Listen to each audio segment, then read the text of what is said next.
whenever I laugh because it's so aggressive. I'll try to not be funny.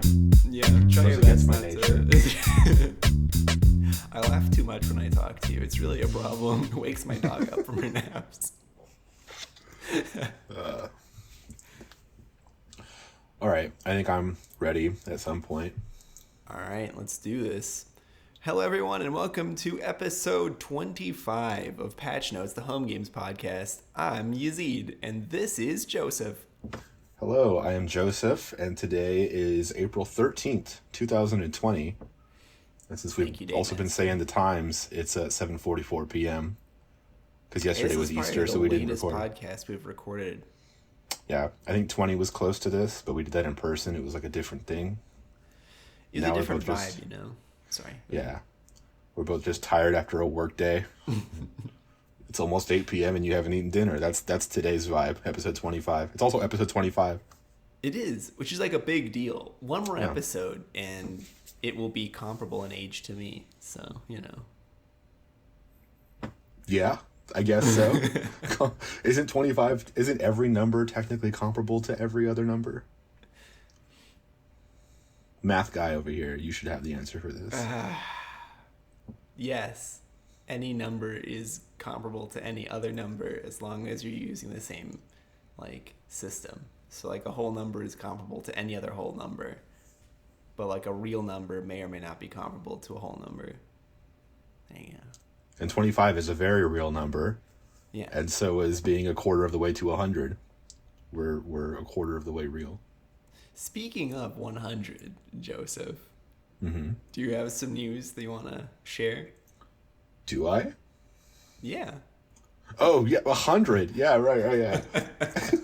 This is terrible. We hit 100 subscribers on YouTube. That's literally the first note here, and I'm like, what do you mean? So we hit 100 subscribers on YouTube. There's weirdness about that. So I ran a YouTube ad for my getting started video that I made, and we got a ton of views. We got 31,000, 32,000 views on that.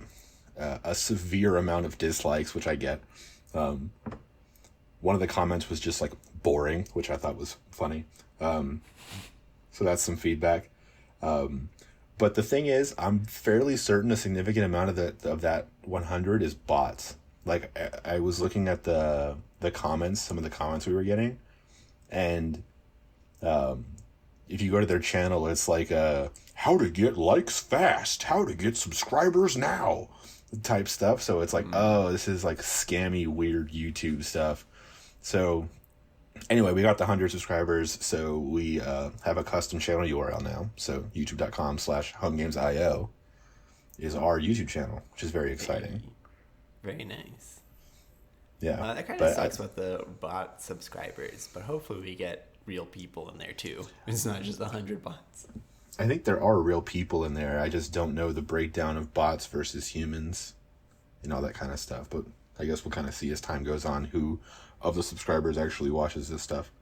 But I was thinking, since we have new subscribers, kind of went from 1 to 100 over the course of a week. So might want to do a quick recap of what we're doing here. In terms of us, not necessarily the podcast, but why is my audio setup terrible? What are we doing in the long run? Type stuff. You know what I mean? That makes sense. Do you wanna explain why your audio setup is terrible? My audio setup is terrible because we were supposed to be in Tucson for 1 week, and this is week 6. So we didn't really plan for having the whole thing. All of our stuff is still in Seattle. And so I don't have my real mic. I don't have my real computer even. I don't have anything that I actually normally use for this stuff. So that's why I sound worse. It'll get better over the next month or so. Within the next month or so, I'll have all my stuff again, and it'll be back to normal. But as of right now, that's the current situation. And also, typically, if we're in the same city, we'll do a podcast together. But because of social distancing, even though we're in the same city, I'm recording from my place, and Joseph's recording from his. Yeah, so episode 20 remains the only one that we actually recorded on camera in person. The other ones we recorded in person, but those were audio only. Also, Right. the first 20 episodes were only audio. You can go find those on our website, homegames.io, or you I'd can go recommend to... skipping like the first 10. I think it gets good around 11. I would say that 10 to 20 or 10 to 19 are our worst ones. And I would also say, yeah, we have a friend, and she sent me a message, and she was like, "Hey, I'm listening to I'm listening to the podcast." I was like, "Oh, cool, thanks, whatever. Let me know what you think." Then she's like, "I just got to the part where you're talking about fanny purses." I was like, "Oh God, you're on episode 0. Oh God," and it was just like, "I'm so sorry. Like you don't listen to this." Yeah. Yeah. We have vastly different beliefs then. I think we've gotten progressively better. I think we hit a lull in like 15 or so because we weren't making a ton of progress on code and stuff, and we hit like the 2 hour and 20-minute episodes. Like we didn't even talk about anything. So Yeah. that's kind of why I don't know. Hopefully we get better. Hopefully we improve. Continue to improve. That's right. Yeah. Do you have anything else you wanted to add on this? Do you think we should add anything? I guess we're both professional software developers, and this is not our job. Might be No. useful to say that again. Yes. Maybe. Do you want to do the little tagline for home games, maybe? Play games at home. I don't know. We don't really have like an official one. Nah. We don't yet. Yeah. Yeah. Do we have a mission statement? No. Making the world a better place. Making the home a better place. How about that? Ooh, making this house a home. I don't know. There you go. Live, laugh, love. That's the Home Games motto. On a side note, I know what I'm going to get you for your birthday now. Like a doormat or something like that. Oh no, it's not going to be that simple. I'm going to get you like a huge, like the wall arts. It's going to be like a 12-foot by 12-foot wall art that just says "Live, Laugh, Love" on it. With like a little wine glass, like a little wine bottle on one side, and like a little wine glass that's filling the other side. So you know what I mean business. Can you get me another one that says "It's wine o'clock"? I'm really interested in one of those. Oh no. I feel like I've awoken something in you to collect really My inner crappy Karen. wines. You ready to hop into home game stuff? Yes, home game stuff. I always get the timing wrong on this. Okay, I think it's done. One day we'll have like a Did real... you memorize the timing on it?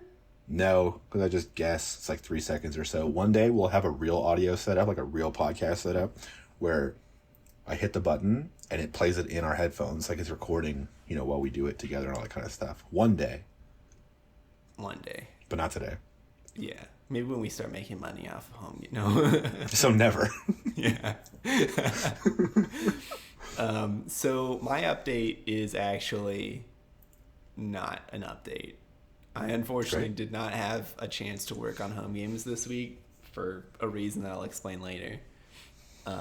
But to give people an idea of where we left off, there's some updates that I wanted to do on Square still, mainly around the wind condition and a couple other things. Like I wanted to add a spectate mode and also player collision, so players can't live in the same spot as another player.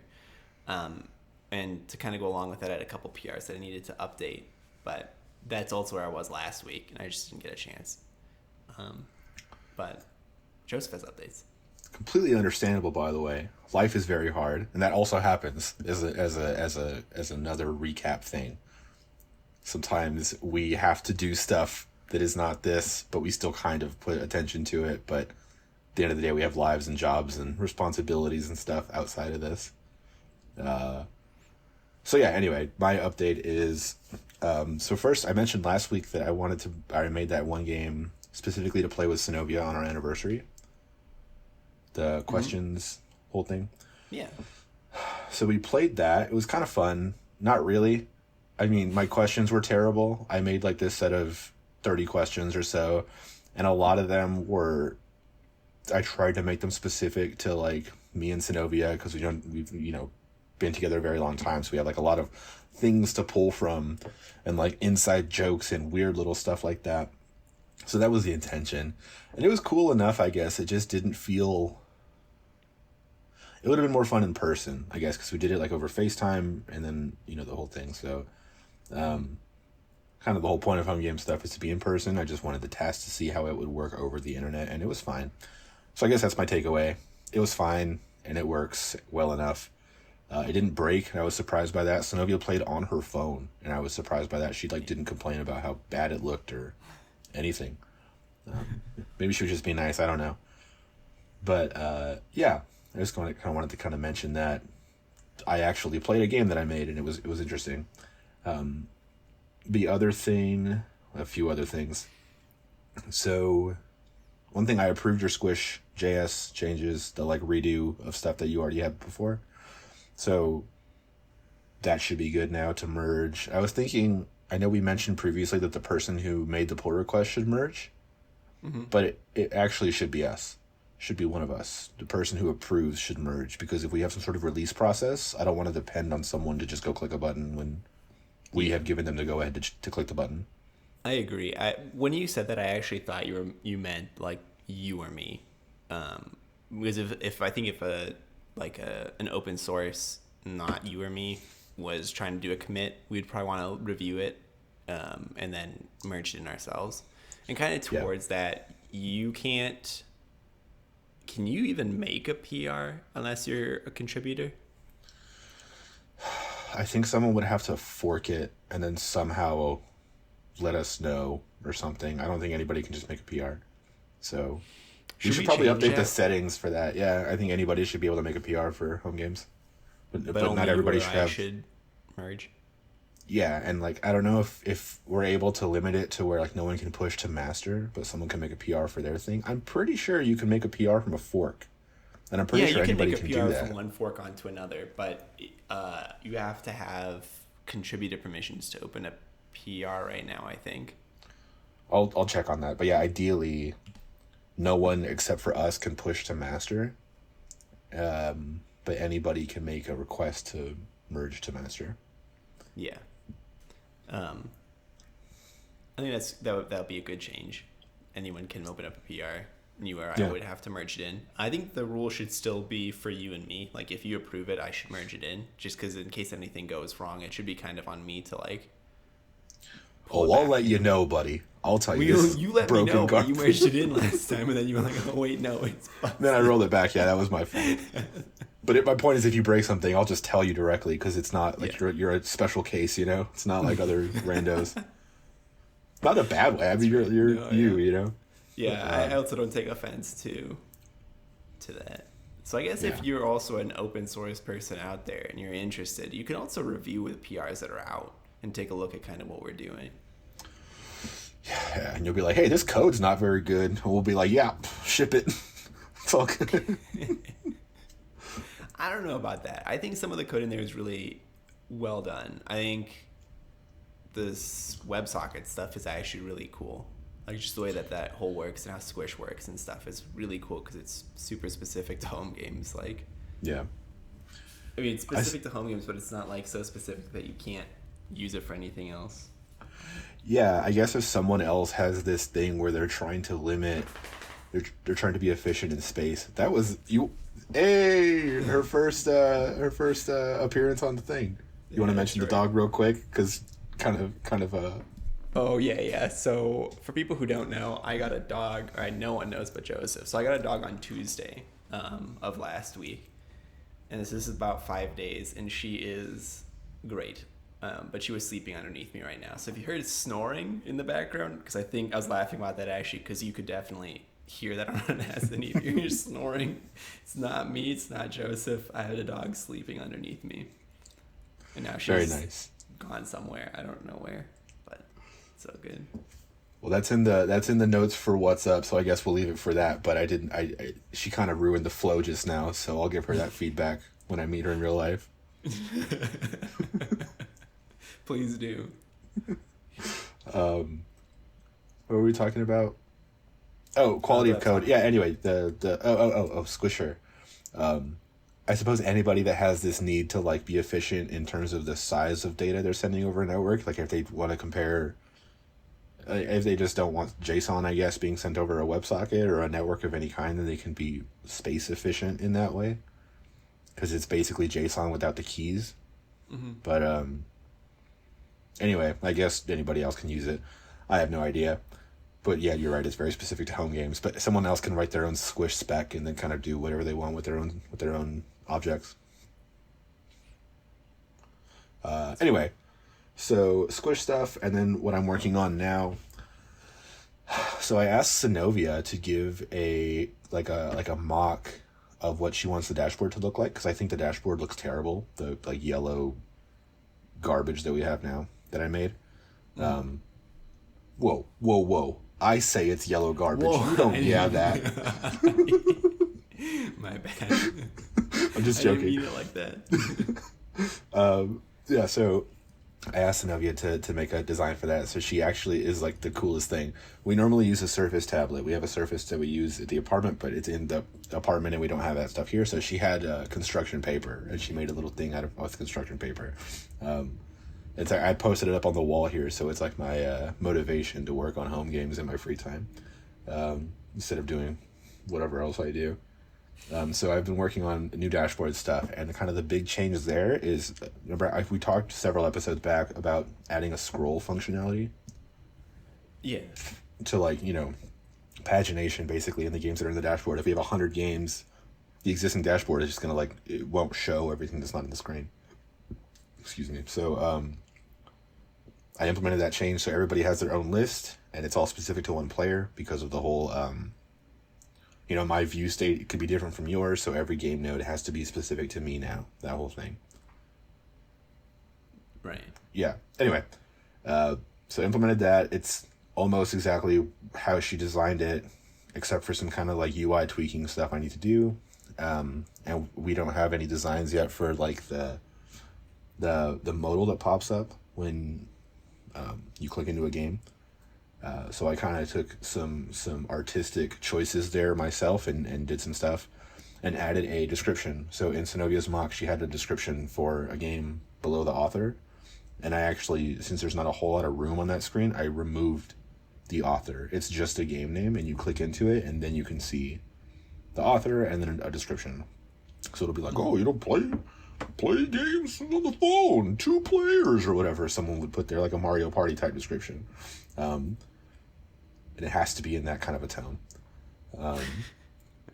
So yeah, we have that whole thing now. Again, you just define it in your metadata of your class, and that's the same thing. Yeah, I guess my other focus on top of that is just kind of going through every game that's currently in games, everything that's currently on that dashboard, and making sure it works. Stuff like our Slaps game, I think is busted in some way. Clictionary, I think, works, but then there's a couple other things that like don't actually function the way they did when I originally made them, because I just broke them and then I forgot about them or whatever. So I just want to go through and make sure everything that you click into can actually operate as if it was made on purpose. And so that's the plan. So I'll have a PR out hopefully in the next week or so of just new dashboard, my quarantine questions game, and then basically making sure everything that is already there works. And then after that, I'm going to kind of revisit my action-y game idea. I kind of had some ideas about how I want to do that now. Maybe with like a different focus of what it was before, but I don't really know how I want to do it yet. But basically, that's all I'm working on. And then I'm just going to go back to making a game, like a cooler game, more interesting game. But that's about it. Right on. I have a couple of questions about the new dashboard. Sure. Do we want to implement like a game search feature where it's like a filter? You could just type in a game's name and it would start to close the list down? That would be super useful, but I don't think we have enough games yet to make that like super important right now. Mm-hmm. Okay, yeah, I was just checking in on that. And the other thing was, I don't know if you remember, one of the other changes I had was you could get rejected from joining a game. Like basically if you try to join a game with too many players, you get kicked back to right now you just get kicked back to the game selection screen. Yeah. We want to have like another state that's like, sorry, you've like a modal or something pops up that just says like that game was full, you couldn't join. Yes, that would be nice. But then at that point, I think it's a modal within a modal, which I'm not a designer, but I'm pretty sure that's like one of the Ten Commandments of doing design. Because you can have your modal like eat the other modal, because like it's the dashboard, and then the menu thing pops up. I click into that menu, and then it would be another pop up. It's like a, you know what I mean? Yeah, yeah. The dashboard's in the I back, but see. there's two separate layers here. Okay. So maybe not necessarily a modal, but kind of like a info bubble thing that pops up. Snack bar. Is that a design term?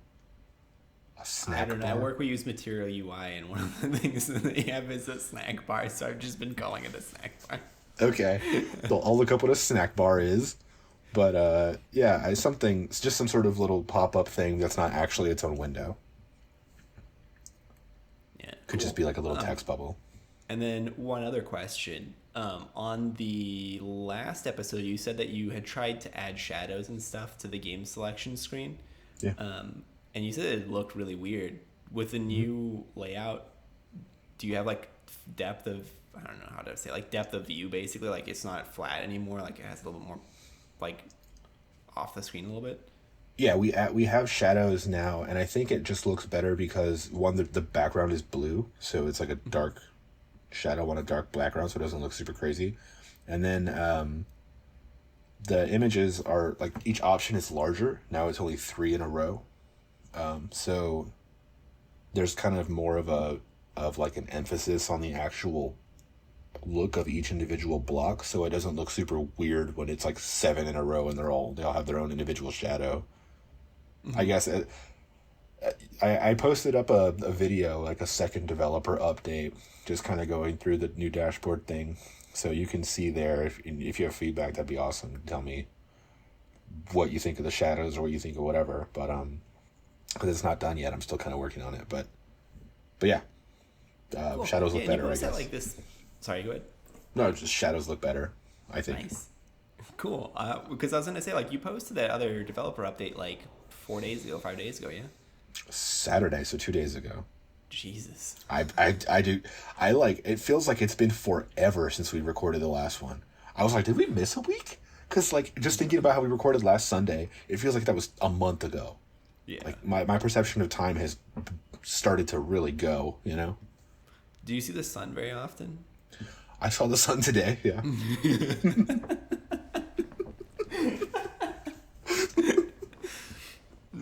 It's kind of, well, yesterday was raining, so Yeah, it was like the best smell ever, too. I love that smell of just like post Tucson rain. Something about desert rain is different. yeah, it really is. Yeah. Well, yeah, I think it's how hard it rains, because when we were in Seattle, it rained, but it's such a soft rain there. Yeah. But anyway. But I think I've heard there's like some plant or something that's native to this part of the country or this part of the world that specifically makes that smell when it rains. Because I've never smelled that in Seattle. Creosote? Sure, yeah. I don't know either. That's have the no only idea. plant I know besides the saguaro cactus. And I don't think it's the saguaro. I have no idea. Just making sure there's nothing embarrassing in the frame here. I think it's all good. Okay, you check like 30 minutes in the podcast. Yeah. Well, on the Like last you- one, I learned how to do a blur. So it's like I added okay. 2 separate rectangles that blurred. So in the top corner, you can see, but all this stuff was gone. So you couldn't see our messages. Really high-tech stuff we got going on over here. Very nice. That's actually Yeah. really cool. Yeah. Do you have anything else for home games? No, that's about it. Nice. Because one of the other things that once we merge in the changes to squish.js and then we make a new package, we need to go through and update all those games to use the squish.js package, like the colors changes especially. Just because we split. People who don't know, colors.js used to just be like one object that contained the colors and also the random function. And one of the changes that I have is to pull those out into 2 separate objects. So now there's the colors object, and then now there's the random function to get you a random color. And those are both exported, but they're exported as an object, 2 pieces of that object. So we're going to have to go through the like every game and do an update for that too. Yeah. And Yazeed mentioned that to me. He was like, yeah, probably just not a good idea to have a function mixed in with all these other constants. Because like if you were to iterate through colors.keys, for example, you like they would all just be arrays of 4 bytes, except for one that is a function, which I realized after you said that is totally wild and dumb. So yeah, that's why we're making that change. Yeah. The funnier thing is that I explained that to Joseph, but he was the one who told me to make that change on one of my pull requests when I was doing unit tests. Because you broke something, and I was like, yeah, you should fix that. But I was like, I don't know what's going on. Uzi did it. Something. Yeah, professionals over here. We have no idea what we're doing. That's another thing we should mention. We have no idea what we're doing. It's kind of part of the fun here. We're 25 episodes in. I don't know what we're doing. Both of the podcasts. Homegames is coming along pretty well, though. Like, the actual code of it's very much so better than we were 25 episodes ago. Yeah. We didn't even have a dashboard 25 episodes ago. We didn't have a lot of stuff. We had the colors test, Pico de Gallo, the drawing game, because I think that was the first thing you showed me.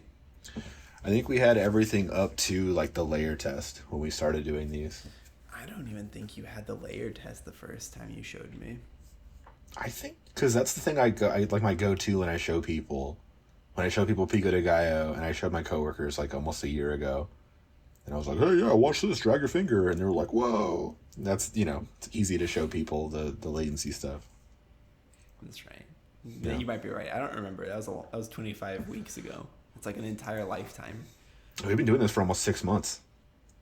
I mean, actually, almost exactly 6 months. It's pretty crazy. I know. That's wild. We started in October. Time flies, and it also crawls. What's up, Yazeed? That's our next section. So, like I said earlier, I got a dog. Her name is Sapphire. She is a sweet, very sweet dog. I wouldn't describe her as like goofy or silly. I'd say she's like serious. She's kind of like a serious dog. I kind of like you. Really I'm too stupid. I think she's smarter than I am. I'm a big dumb boy. But yeah, she's a very serious dog. Like she's already like house trained. I think. How old is she? Like, she's like 1 or 2. She's like really, really young still for a dog. But yeah, super well behaved. I haven't had any problems with that. I do have a couple stories. The first one is probably like the second day I had her. I was like, giving her like face rubs and everything like that, and she started licking my hand. And then she put my hand in her mouth and she started to gently bite down on my fingers and thumb. Yeah. And I was like, I'm about to lose this hand right now to a dog I adopted yesterday. But after doing some research, it seems like some dogs show affection that way. So she was just letting me know she cares. But it scared the bejesus out of me. But now she does it quite regularly. And it seems okay. She's yet to hurt me. Yeah.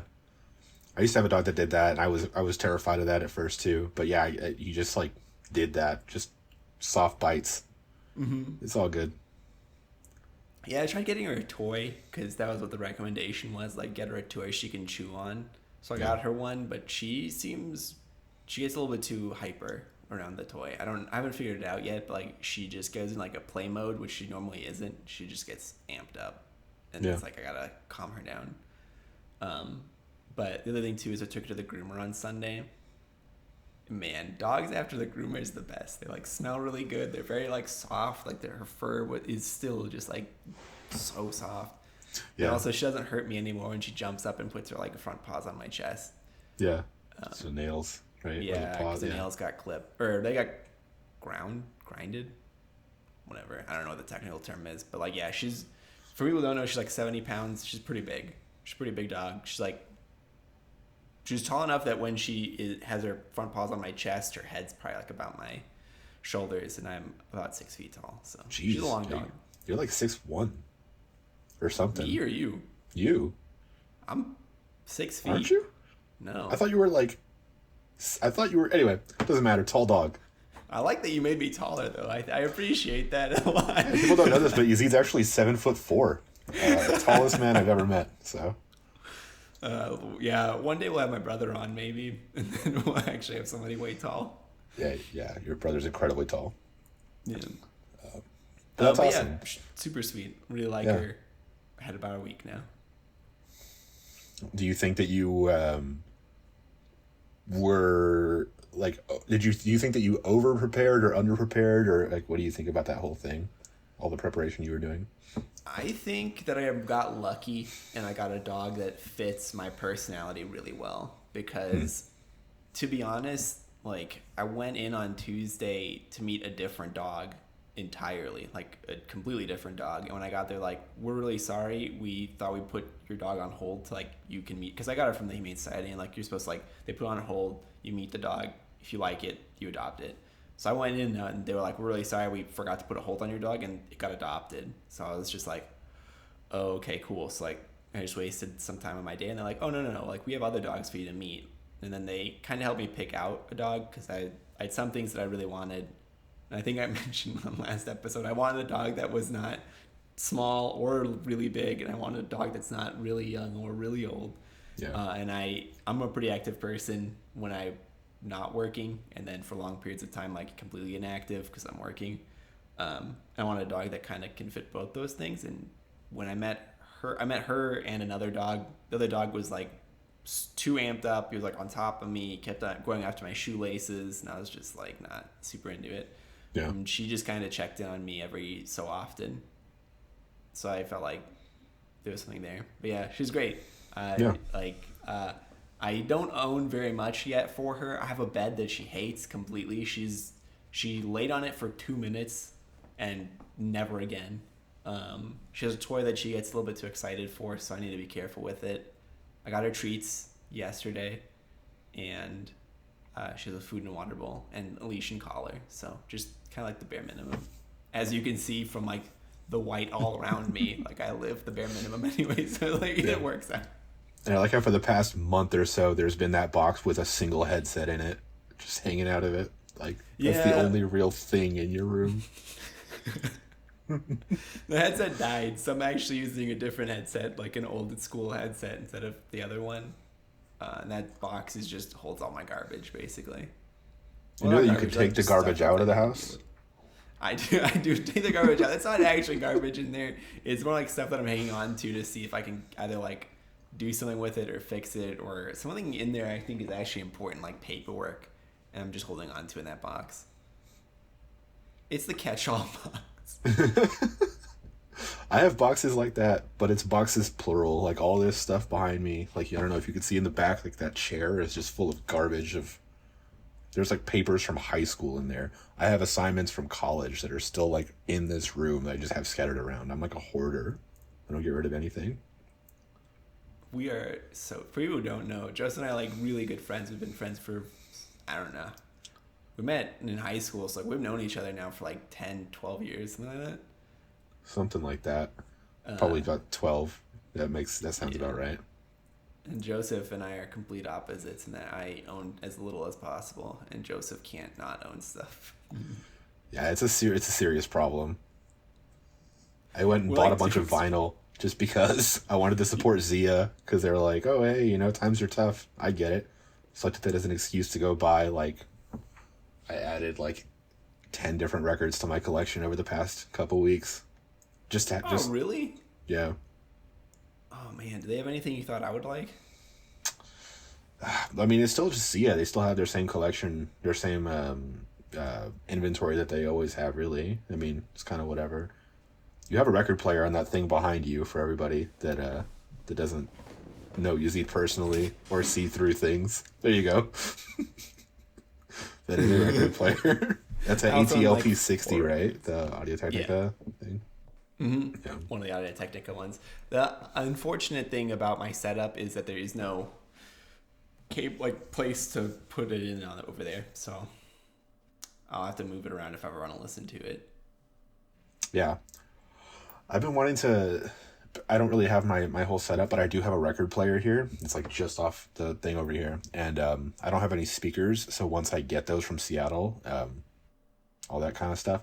But anyway, I've been wanting to just listen to more vinyl because of like the presence that you have when you listen to something like that. Like you need to be focused on the music. You can't just have it on in the background. Like you can, but you have to flip it every 4 songs or whatever and all that kind of stuff. It's like a mindfulness, I guess, kind of contributing to that whole thing.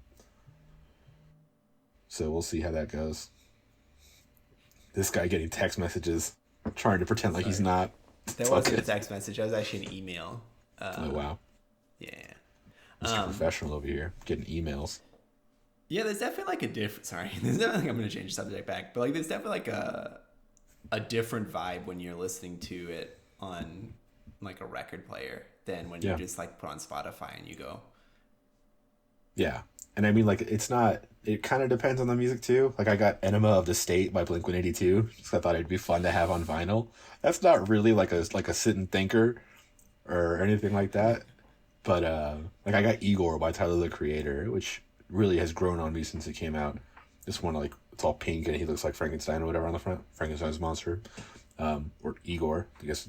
Anyway, so that would be like one where I could just like put it on and listen to it for like an hour and not do other things while I listen to it, you know? I just need to have my setup to do that. Yeah, that makes sense. I see We had a summary. here. Oh, what? Sorry, go ahead. I was going to say summaries. I like stuff. He does.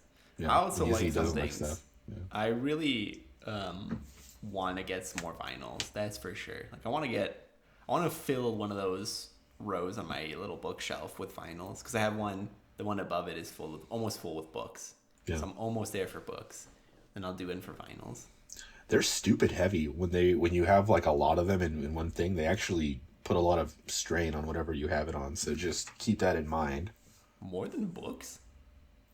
No, not more than books, but I think it's because they're so thin. Maybe in like, because I have maybe like 100 on this thing up here, and all of them individually are very light. But then when you have like, when they all add up, that puts a lot of weight on one side of this whole thing, and that whole thing. Anyway, That's just keep that in mind. Actually, I didn't think about that.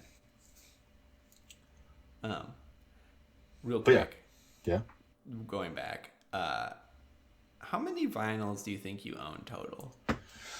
I was just trying to think about that, because I have a significant amount of this collection is from my nana. Like, she gave me a lot of records, and they're That's just grandmother. old. People don't know anything about Spanish culture. My grandmother.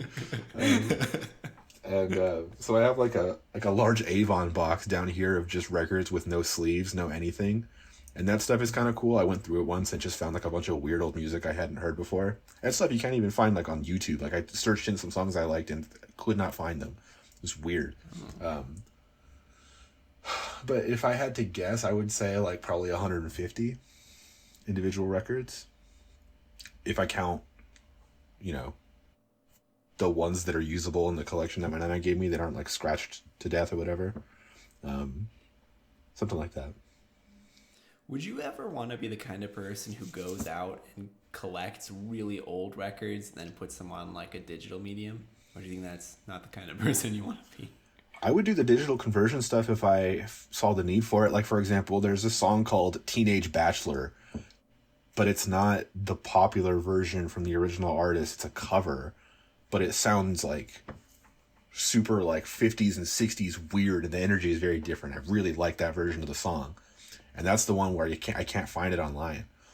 So because the vinyl is already like in a not super great state, just to preserve it and to keep that song, I would do the digital conversion. Or like we just watched a video. My mom has her quinceañera on VHS tape. Her 15th birthday party celebration. It's like a Mexican Sweet 16. And it's on VHS. And over time, that thing will just go away. The quality is already getting worse over all this time. So doing a conversion to a digital format would be awesome. Dang, that'd be pretty sick. Can you imagine like how much more material we have to show like future generations of this generation and the previous generation?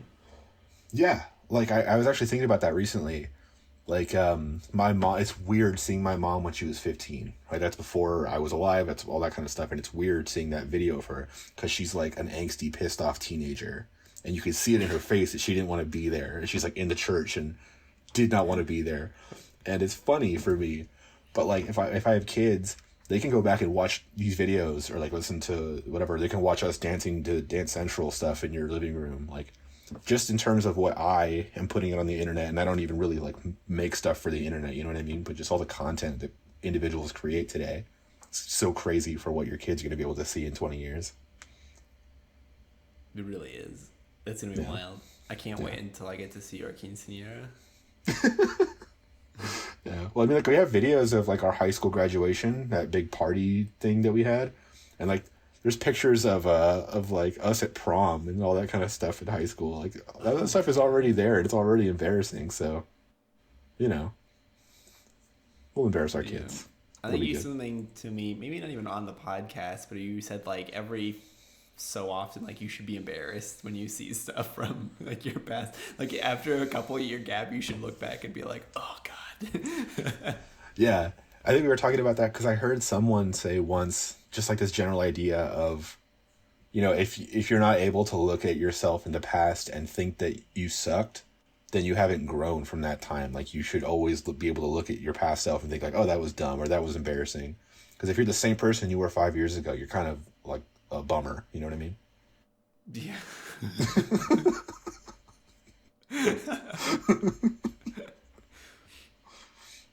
Speaking of stuff that's exactly the same with a 5 year for like since I met you, video games. Video games. So my what's up for the week is I've played 2 video games. One of them I will talk about, and the other one I will talk about after. So the first one is Black Mesa. Have you heard of Black Mesa, Yazeed? No, but for some reason I think of Half-Life when I hear that. Yeah, so Black Mesa and Half-Life is the company that Gordon Freeman like worked at. It's like where the outbreak, whatever, like where the big thing started. So my understanding is that Black Mesa is a remake of Half-Life 1, the original Half-Life. And so it's a mod, or it started as a mod. I think the intention was to take it from the original game and then put it into the source engine. I think. Mm-hmm. And so, anyway, it's been in development for like 15 years. And it just officially released, I think, late last year or early this year. And I played it maybe like 2 years ago when it was a free downloadable mod thing. And I was pretty into it. And then I got to a level and it just stopped. It was like, yeah, you know, we'll finish working on this eventually type thing. And so I just put it down and I stopped, whatever. And then I saw that they were selling it for money on Steam as like a full commercial release. And I bought it and I started playing it maybe a week and a half ago. And I finished it earlier this week. It's like a 12-hour game. I love that game. I thought it was super cool. Especially because Half-Life is like 20 years old. And I mean, Half-Life literally changed video games when it came out. Like, 100%. And I never played the original Half-Life when it came out. I played Half-Life 2 in like 2007, 2008 when the Orange Box came out. Mm-hmm. But I was never a PC gamer, so I just never played that stuff. So, anyway, it was just interesting because there were parts. This is like my minor frustration with the game is that there are puzzles that suck, like puzzles, but it's really just like you have to do weird physics stuff. And you're just like, is this how I'm supposed to be playing the game? Is this how I'm supposed to progress? Like, I guess I would compare it to like, you know, in Skyrim or Oblivion, when you're just like, I'm jumping up this mountain and it just doesn't feel right, but I'm getting to where I'm going, I think. And it's like that. There are parts when it's like you have to crouch jump into something that doesn't feel like you should be able to. And then you'll try it the first few times and it's like, I can't walk into this. And then you go look up a tutorial and you do walk into that. It's just you have to hit it at a certain angle. That kind of stuff sucks. Mm-hmm. But my point is that I would look at walkthroughs and I would find footage of the original Half-Life. And it's like the same game. You know, it obviously doesn't look as good. But the idea that this game came out 20-something years ago or 20 years ago and was like this good is kind of nuts to me. And it really made me just want to play Half-Life 2 again, and then Episode 1, and then Episode 2. And then when I get my VR stuff set up again, I'll play Half-Life Alyx. But I thought Black Mesa was just super good. I'm still super excited to play Half-Life Alyx. Yeah. Like, that game, everything I've seen about the game looks super cool. Yeah. All the videos, like, whenever I see footage of a VR game where someone is shooting stuff, I just want to play VR stuff. Like, that's like my favorite type of thing. But in Half-Life, it just looks really good. Like, it looks correct. You know what I mean? Mm-hmm. To me, wasn't even the shooting. It was just how how easily you could manipulate pretty much the entire environment. Like if Yeah. you wanted to pick up a chair and hit somebody with it, the game's just gonna say like, okay, you're hitting Yeah. someone with a chair now, and it doesn't like stop you. I don't know. To me, it kind of feels like we're slowly like getting rid of the rules around playing games, right? Like I think the older a game is, like the more rules where they're like you can't do this because the game can't allow you to do that. Right. So Like I don't know, invisible man. wall here, this thing is not interactable. This thing is. You shoot this thing, you hit this thing, but it's kind of like looser. Yeah. Yeah. Yeah. More like freedom to choose how you want to play the game, which I always enjoy. Yeah. I was watching a Giant Bomb video about Half-Life Alyx, and Jeff Gerstmann was just, I guess there's several parts where you could just find rats, and he just picked up a rat and then walked around with it, and like it was his friend. And then he was in this like playground, and he put it on one of the spinny things or whatever, and he was just putting a rat on a spinning thing and then spinning it around, and that was the game for like 2 minutes, you know? Super weird stuff like that, where yeah, it's like you kind of play however you want, even though it doesn't actually do anything for you. Excuse me. Yeah. Looks great. Like, Yeah. yeah, I really want to play that game. The other Yeah. game that I saw came out, or is in beta right now, is Valorant. I don't know if you saw anything about it. No? It's Riot Games, the people who made League of Legends. They came out with like a CS:GO clone, basically. Weird. Yeah. Have you played it? No, so that's the thing. You have to watch streamers with a linked like Twitch account to like your Riot Games account, and then if you're one of the lucky few, you get a drop for it. So some of our friends have got it and they've played it, and while I'm working, I'll just leave a stream up and hopefully I get it, and it's been like a week now and I haven't gotten it, so That sounds like a not great way to distribute your video game. yeah. I don't agree with the model. I think forcing you to watch streamers is kind of cabbage, especially because like I don't actually watch streams usually. So Yeah. I once was trying to explain to a friend what Homegames is, because you know I like showed the website or whatever, and he's like, so what is that? And I was like, oh, it's like a game streaming platform thing. And he's like, oh, so you like build stuff into Twitch or whatever? And I was like, oh, game streaming, like, ugh, I don't want to be associated with Twitch at all. Like, ugh.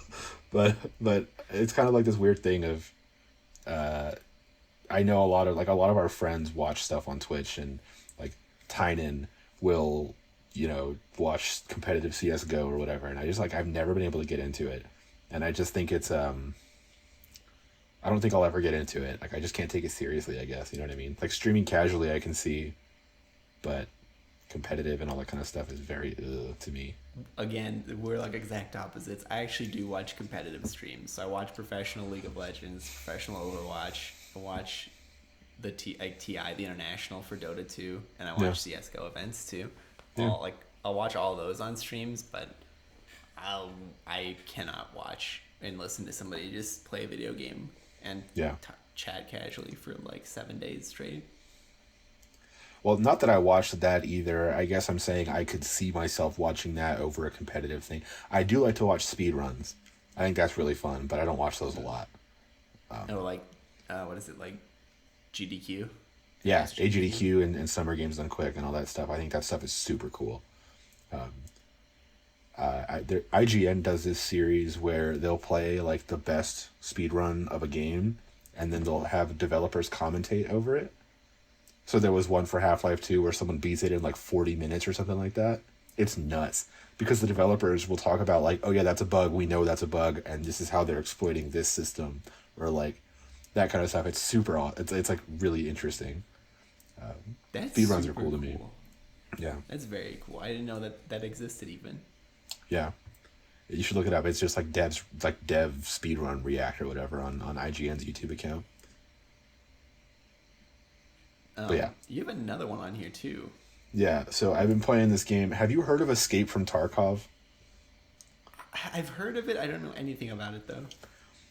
So Tynan first told me about it a few months ago, and he like planted this idea in my head of we should play this, but he didn't know it cost money, and so we didn't actually end up playing it or whatever. But it like stayed in my head because I keep seeing it every now and then, like references to it, and I watch these videos, and I don't know what it is. I don't have any context for what it is. It's just like a multiplayer shooter, and it like, I just love the look of it. Like if you've ever seen Stalker or played Stalker, any of those kind of games, there's like a very specific look to those games where like the weapons are very realistic. It's like a simulator. Eastern European developer look, yes. Yeah, yes, that look, yeah. It just looks Russian, I guess, is like the whole thing of it. And so I was just interested in that whole thing, and so I was watching some videos of, again, just people shooting stuff and like streamers getting mad and, you know, yelling and all this kind of stuff. But the actual core gameplay of someone just like shooting someone was like my favorite type of thing. So I went and bought the game and started playing it. And while it, well, actually no, before that, while it was downloading, I started watching these introduction videos, and there was like a 40-minute video of this guy, and he's like, so here's everything you got to know about Escape from Tarkov. And he's talking about like how to buy and trade on the market, and how there's like this whole actual like economy that's driven by players, and like prices are determined by the free market and all that kind of stuff. And I'm just like, but what's the game? Like, what's happening? Why is this man clicking through 40 screens of inventory and talking about like all this meta of like what, you know, everything around the game, but not actually talking about how to play it. So that intimidated me severely. And then I went to another video that was less focused on that stuff. And it was a guy just talking about like, play as this character and play as this. It's like Warcraft. It's like, oh my God, what is this game? Like, is it an MMO? Is it a single player I have no idea. I just like the way it looks when you shoot the guys because I'm a simpleton, you know? So I just wanted to know how to play the game. I didn't get much help. So I started playing, and my understanding is that it's like a loot game. It's like a raid game. So you can play, I think, with friends, optionally, and you can play as a certain type. So there's scavs, which I don't know what that word means, and then some other thing, which is like some military force or something like that. And they appear to be at odds with each other. They don't like each other, so they kill each other. And when you play a run as a scav, you don't keep any loot. You just play to play, I think. I keep in mind, I've played this for an hour and a half, and I have no clue. I'm maybe more confused now than I was when I started playing. And so you start off and you have like this inventory of weapons. Like before you do any runs, you just have this thing of like 7 different pistols, and they all have different ammo types, and you have all your different ammo types and stuff, and you have some amount of money, some currency. And you can buy guns and you can buy whatever. But when you take something on a run and you die, you lose everything that you had on you except for this stuff that you have in like one specific bag or whatever, with like 4 slots or whatever it is to keep forever. But the whole game seems to be go on a run. Some of the opposition is AI and some of them are real players. And the point is to collect loot and get to the pickup zone and finish the raid. But if you die, you lose all your stuff, which has real value on some level. It's not, I don't think there's microtransactions, but there's, like I said earlier, there's like an economy in the game. Things are worth money, and you can lose and gain value based off of each run. Holy smokes. It's like incredibly complicated. There's no tutorial, and every video about it is intimidating and weird. So sounds like an Eastern European developer. Yeah, every game I've played that's Eastern European developed, it's like super complicated. There's no tutorial. It's like playing Stalker. When you log into Stalker, it's like half the stuff is in Russian, no subtitles, and you're just like, all right. Yeah. You're just figuring out as you go. I'm pretty sure in my second run, I died from hunger. It's either hunger or exhaustion. But it's like, there's so many things to manage. You can obviously get shot and die, but when you get shot, you can start to bleed. When you bleed, you eventually bleed out or whatever. You also need to stay hydrated. You need to, have energy or whatever. And if you don't do those things, your guy will just, die during the run. And some of that stuff persists. Like, if you get shot to death, on your next run, you start off almost dead. So you have to buy a bunch of bandages. I know, it's like super crazy. So you have to go and buy all these things to heal yourself, and then you have to buy guns and you have to buy whatever. And you start off with a significant amount of currency, but I think it's totally possible to run out of money and not be able to do anything else on another run because you don't have any money to buy any guns. I think. Yeah, that was going to be my question. So can you just get stuck in like you have to buy bandages, but you don't have money to buy bandages? So then, like, what do you do? I would guess the hope there is that, so you're kind of in this stuck position. Like, let's say you have no weapons, you have no ammo, and you have no healing stuff. So you could hypothetically do a run where you start off almost dead. You run to a place and loot whatever and hope that you find something, and then pray that you don't run into any enemies, and then make it to the pickup zone. So you technically get something and kind of build up from there. But they give you a lot of money at the start, so I don't think it's really likely that you have to have like 50 runs in a row where you gain nothing and die. So don't believe me, or that I can guarantee will happen. I'm like reasonably okay at these kinds of games, like first person shooters and stuff, but I have not I have not made it through a single one of them, and I keep losing my stuff. Like, you start off with 5 different pistols, so I take one on each run. I've lost all my pistols. I have no weapons. I have to go buy a gun. And it's like this whole crazy thing. It's very stressful, but I keep wanting to play it. So that's kind of what it is, I guess. But it's fascinating. That game seems like you really got to be in the zone for it. Like, you got to drink your coffee, got to smoke your crack, get in there and do it. I imagine everyone who's super into it is like chain smoking constantly. Like, you have to be like a specific type of like on edge weirdo to be good at it. But I kind of want to be that weirdo, except for the chain smoking. But yeah, anyway, that's the game. Wanted to mention that I've been playing that. It's not very fun. I have a rapid fire question for you at the end. Don't let me forget. Okay. Okay. Do you have anything else for what's up? No, that's all for me. You want to go on to Song of the Week? Song of the Week.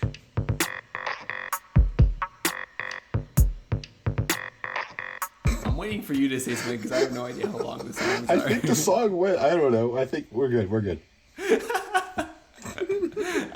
I was worried you were doing the thing to me again where I'm waiting for you to say something, but you purposefully drag it out longer because you know I get uncomfortable. No, that's not really the thing to do on an audio podcast, I realized. So, we're not going to do that. Do you want to go first? Yes. So I listened to your song, Dreams Where You're Murdered by Ex-Lovers. Mm-hmm. Just before we started recording this. For whatever reason, my headphones are in this state where they play everything at like 64 kilobits per second. So everything sounds super lo-fi and terrible. So I thought that song was like some artsy, hipstery type thing that didn't sound very good, but that's not actually the case. It was okay. It felt like something about like the flow of it, like the cadence of it felt like a hip hop thing or like a rappy thing at times, like the way it was like punchy, I guess. But yeah, it was cool. You know what's funny is that actually what I like the most about hip hop, like the hip hop songs that I like, is I can there's like a consistent flow and it punches at the same spots. So that I can kind of like boom, boom, boom. That's why I like Run the Jewels. Their songs tend to be like boom, boom, boom. And I really like that. Yeah. And I think that's true about just like all the songs I listen to. Yeah. Yeah, I think that's mostly the case with the stuff I like too. Every now and then I'll try to switch it up, but for the most part I just need like a consistent hit of yeah that makes sense. But it definitely is not lo-fi if anyone out there. It's not supposed to be anyway. Yeah, no, my headphones are messed up. I'll listen to that with like my proper headphones and get the actual sound of that song, but the song itself sounded fine. The quality of it was not fine. I also listened to your previous song of the week, which was Programming by E40. Yeah. I think when you give a rap song, I'm just going to pick out my favorite line and just say it. And it's, bless your food, always say your grace. Out of context completely, but still my favorite line from that whole thing. I've definitely heard that song before. I'm pretty sure you sent it to me like back in college. Yeah. It's definitely not my style, but I do feel I understand why you like it. Yeah. There's like I don't know, the way he talks in that song and the way he talks in a lot of his songs is just like so weird. Like there's a lot of alliteration and you could like slang that he made up like on the spot, but it just works because he has this like style about it where you could say literally any sentence and you'll figure out what he means. Yeah. He's the Dr. Seuss of rappers. Yeah. But my song of the week, are we doing that? Yeah. Okay. My song of the week, switching it up. I went on this thing this past weekend. I listened to not rap, so I tried to listen to stuff that there's like classics, that are not really within the stuff I normally listen to. So I listened to Black Sabbath. I think I'm losing you, bud. I think I'm losing you. Oh God, your video is frozen. Optimus Prime. Okay, is it back? Yes, we're good. Great. So I was trying to listen to classics of other genres that are not rap. So I listened to Black Sabbath, and then I listened to Fleetwood Mac. I listened to some Iron Maiden too, but I've listened to Iron Maiden before. So anyway, I listened to Rumors by Fleetwood Mac, which is a great album. But then I went and listened to, I think it's self-titled by them. Anyway, the song Everywhere is incredible, and that's my song of the week. Everywhere by Fleetwood Mac. What? Yeah, go ahead. What genre is Fleetwood Mac? I've heard the name, never heard a single song. It's like classic rock, and I'm sure you have. They have songs where I'm sure you've heard them, but you're like, oh, that's what that song is called, and that's who it's by. They're just songs that are so popular that have been in movies and whatever. Like I'm sure if you listen to Everywhere, you've heard it before. Because I think I first heard it on a speaker at my work. Like someone was playing the radio, classic rock radio or whatever.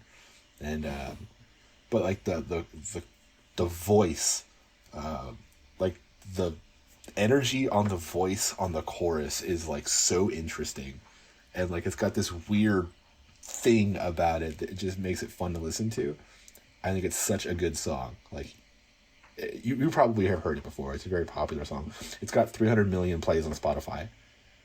Holy smokes. Okay. But yeah, Fleetwood Mac. Nice. I will check this out, and I think this will be the first song I've actually gone out to see by Fleetwood Mac, because I don't actively know of any of their songs.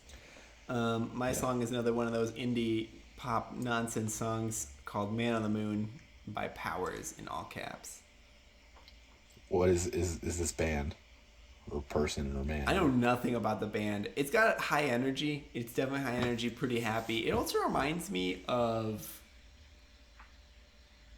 not anything to do with the song, but Kid Cudi has something about the moon too. His first album, his debut album, is called Man on the Moon, and then he has Man on the Moon 2. I wonder if maybe they're related, because I don't know any of the songs on that album, and this may be like an homage to it, but I like the song a lot. I think it's about being lonely, but also it's very high energy, so maybe it's about being happy or lonely. I'm not sure. Really not sure. It's a good mix. You could be happy and lonely at the same time, I guess. Is that one of those, like, if you're happy and you're lonely, clap your hands? It's like the most depressing episode of Barney.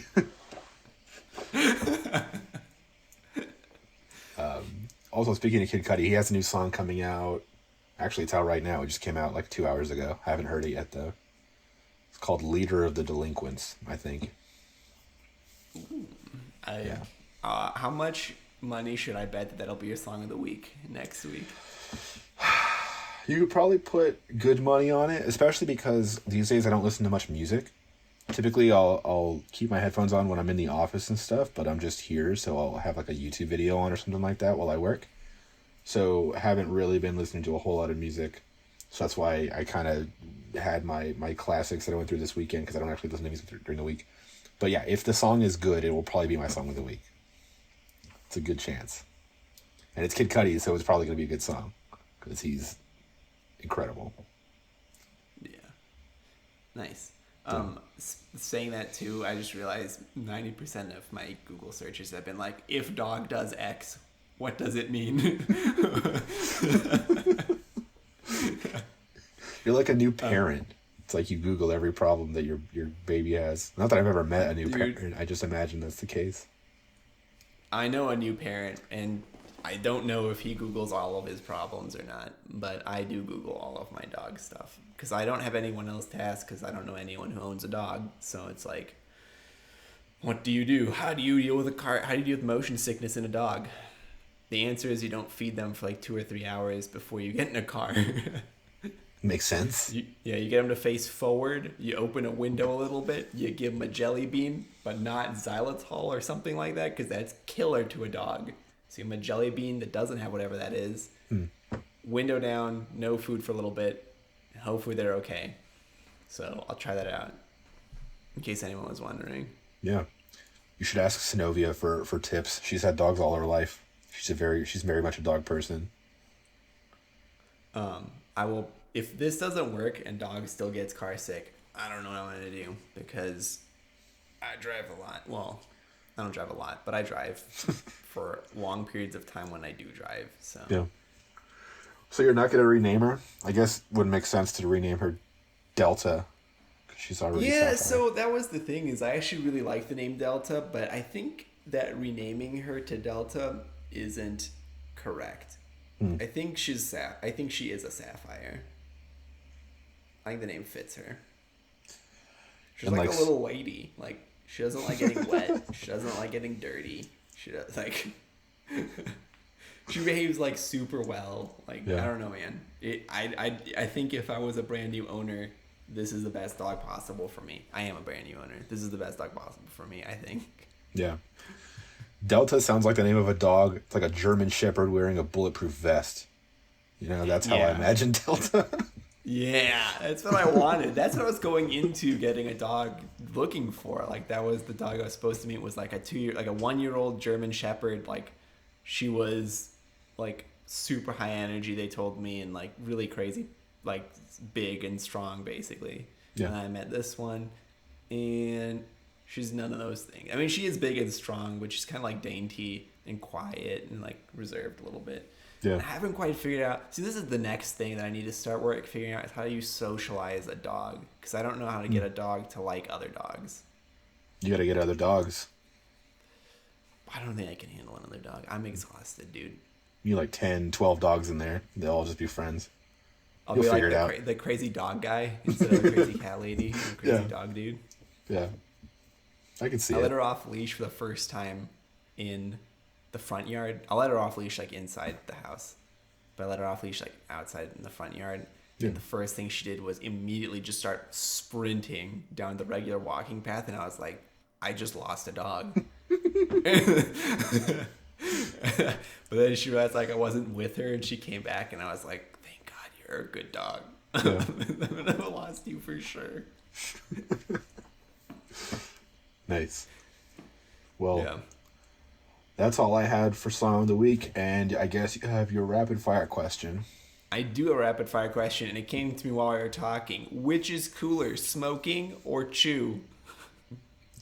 Neither are really cool, but traditionally smoking is cooler. Like Marlboro Man is cool because he smokes cigarettes. Chew is like, I associate that with baseball players, and that's just gross. They got like a big brown liquid in their mouth. I see what you mean. One of my old coworkers used to do dip. He's just chew, but the way he like snaps the can, that was cool. I don't know about using dip, but like the sound that it makes is so satisfying, of like all this like semi-damp leaf slapping against the top of the can when he snaps it. Yeah. It was great. What a I weird don't thing recommend to. smoking or doing chew to Yeah, anybody. kids, don't do tobacco of any kind.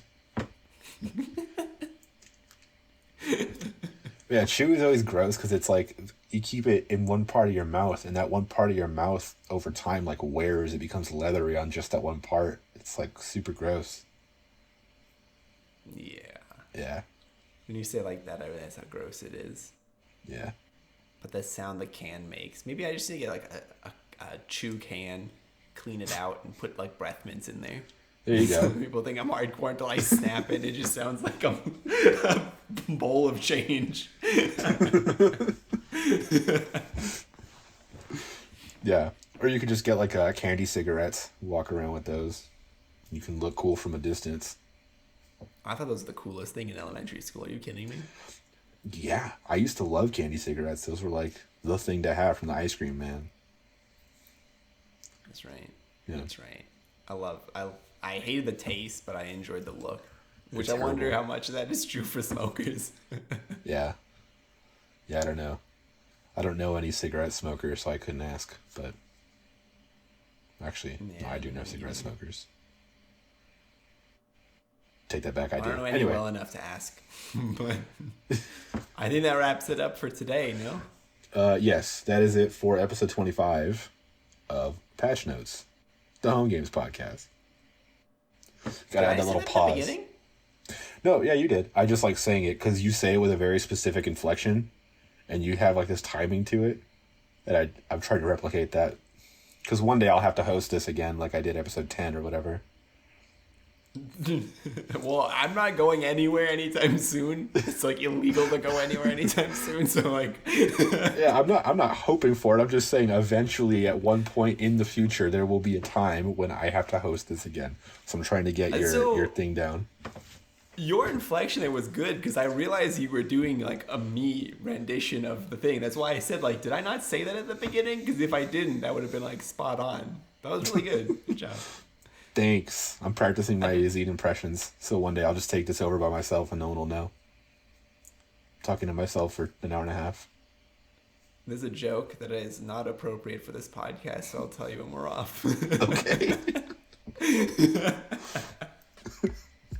All right, everyone. Thanks for listening. We'll be back next week with episode 26. Yes. Homegames.io. Thank you for listening, and we'll see you next week. Bye-bye. Bye.